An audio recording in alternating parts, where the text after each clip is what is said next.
Good evening, folks. I'd like you to welcome you to Westwood Country Club. I appreciate your time and patience to come and hear the new orientation program that's been put together by the golf committee.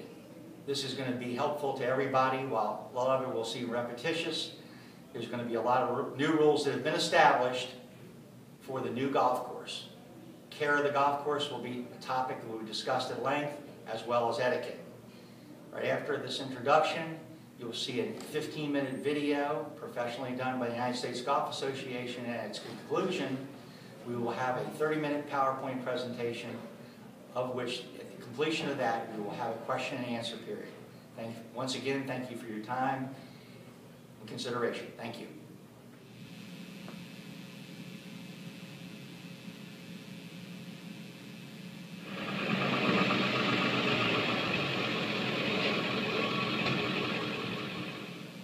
Based on the angle and trajectory, I'd say 7-iron. Spike marks, 3 inches apart. Titanium. And this is a spikeless course. And he litters. Marshall, these marks are fresh. Really fresh. That means he's still out there.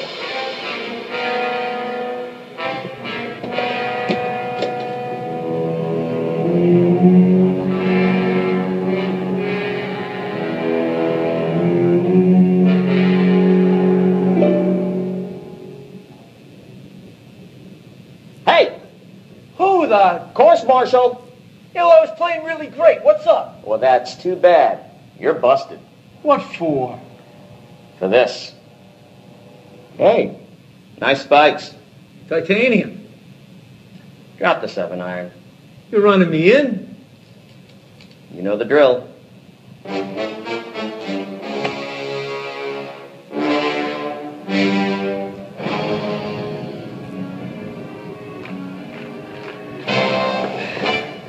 As a result of his mark and run, Jerry Martin was banned from the club for 3 years and sentenced to community service.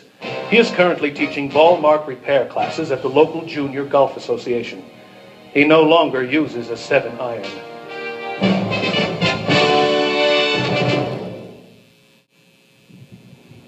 While it's not expected that golfers know every ruling for every situation, they should know the rules of golf for the circumstances that occur most often. This will enable players to keep pace with the others in their group and not delay golfers behind them.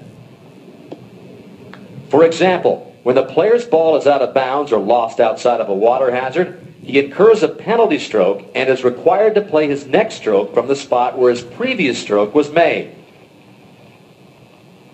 In such circumstances, the rules of golf permit the play of a provisional ball.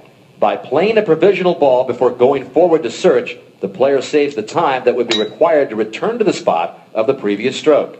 Nice. Thanks.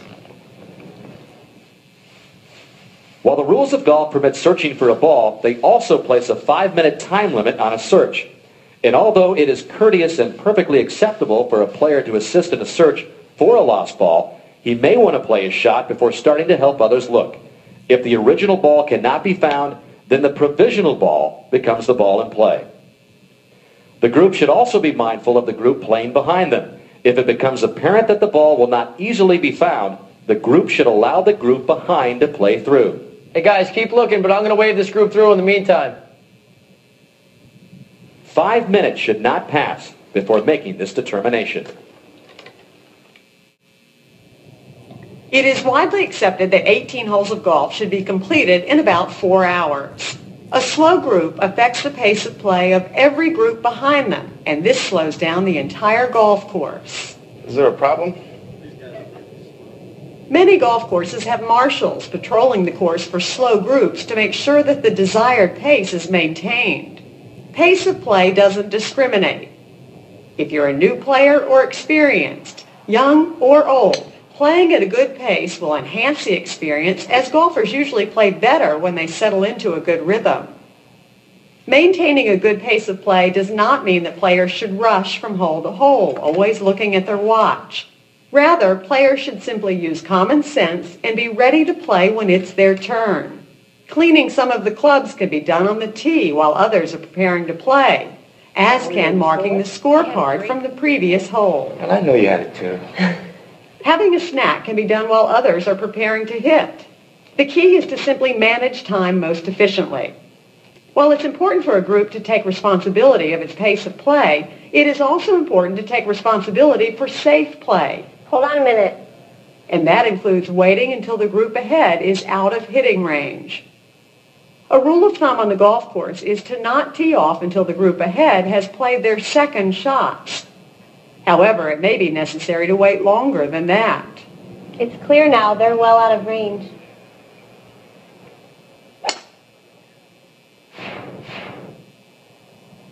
It's important to keep play moving, but not at the expense of safety. When hit astray, a golf ball can be dangerous. When hitting an errant shot, it is customary to yell, "4!" "4!" That alerts people that a stray ball is headed in their direction. Yelling 4 can give someone time to find cover. "Sorry!" An apology may be in order. This will show consideration and respect while easing any ill will or tension that may ensue.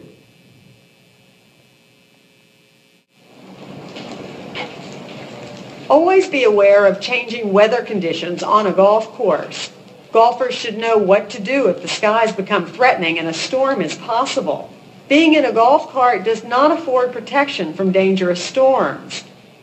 Most golf courses have implemented warning systems. A loud horn may be used to indicate lightning is in the vicinity. When the horn is heard, golfers should immediately head to the safest environment, such as the clubhouse, halfway house, or an on-course shelter.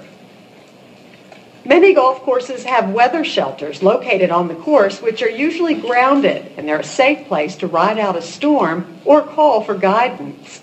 If neither option is feasible, the next safest place is a low spot on the course, away from trees.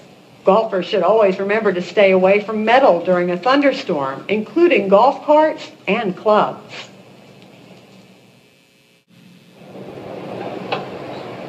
Hey guys. Good afternoon. How's it going? Good afternoon. I'm Marty. Nice to see you. I'm going to send you off number 1 today. Before starting the round, it's a good idea to check in the golf shop or with the starter to see if there are any course guidelines for where the golf carts are allowed on that particular day. Do's and don'ts for where golf carts are permitted can vary from course to course. While some facilities allow carts on fairways and in the rough, others do not. Most restrictions are clearly marked from hole to hole, whether with roped-off areas or signs. Usually carts are directed to stay at least 30 feet from the putting greens. Also stay well clear of bunkers and teeing grounds. Common sense says that golf carts are not to be treated like a toy. Hands and feet should never dangle outside of the cart. Also, the driver should stay clear of rocks, tree roots, and bumpy surfaces. Avoid making sharp turns at faster speeds that can send a passenger flying. Whether coming to rest on a flat surface or on a hill, keep the wheels on the cart path. Always apply the parking brake, especially when leaving the golf cart unattended. A good idea is to check to see if the clubs are tightly strapped to the golf cart. Keeping the clubs securely fastened will ensure a safer round, especially for your clubs.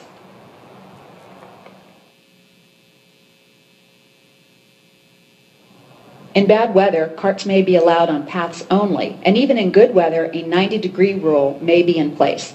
This guideline says a golfer should only drive to his ball at a 90-degree angle from the cart path, and then back again. Applying common sense when using a golf cart helps you be more efficient.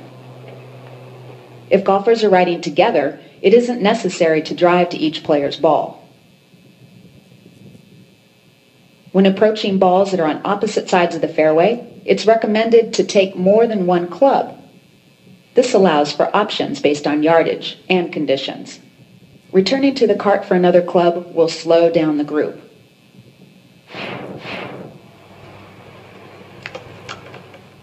When close to a putting green, if a player is pitching the ball, a good idea is to also take the putter and simply walk to the green afterwards. Minimize trips to the cart and think one shot ahead. This saves time and keeps the group moving.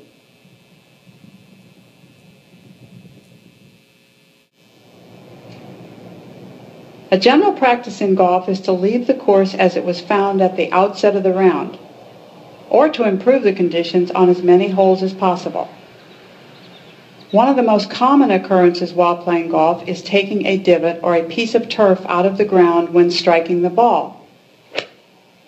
Repairing and replacing divots is an important habit that golfers should develop and practice. Depending on the grass type, there are 2 ways to repair a divot hole. If the divot still has soil attached, it will heal quickly if replaced immediately. Simply fit the grass back into the hole from which it came and lightly step on it to establish contact with the soil below. Sometimes the divot can't be replaced. It may not be intact or it may be too dried out to heal.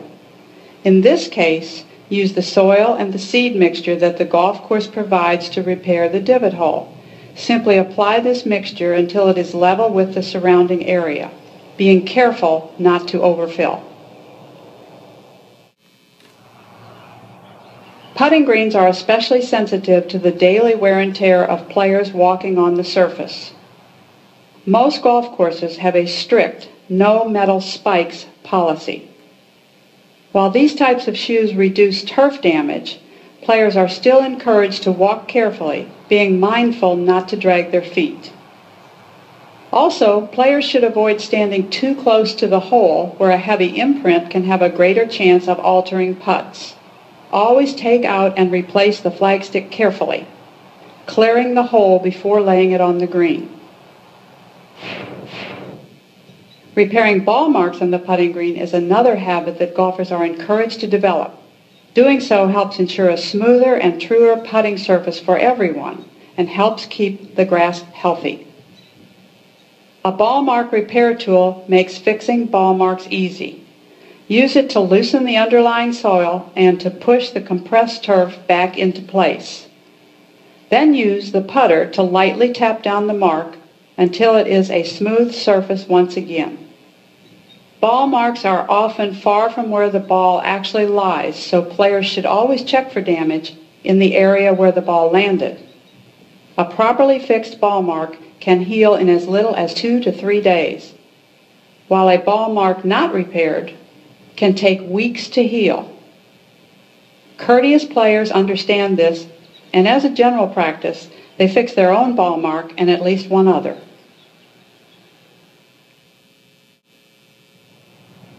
When playing a shot from the bunker, always enter and exit on the low side. Try to follow the same path in and out, as it saves time by reducing the amount of raking necessary. After playing a stroke, golfers should always smooth the surface by using a rake to flatten footprints and depressions. The rake is there to be used. Golfers should resist the temptation to use a foot or a golf club to smooth out the sand after hitting. Make the effort to leave the bunker in as good a condition as possible for the players that follow you. Rake the sand up to the edge or lip of the bunker, but keep the sand from overflowing, which will help prevent damage to mowing equipment. When finished, place the rake outside the bunker in a location that will reduce the chance of it coming into play. Some golf courses prefer the rakes be placed in the bunkers to make it easier for maintenance equipment to move around. In this case, leave the rake on the flat side of the bunker. Golfers should check with the pro shop regarding where the rakes should be left. Bunker maintenance is an expensive part of taking care of the course. Golfers can free up workers for many other tasks simply by practicing good bunker etiquette.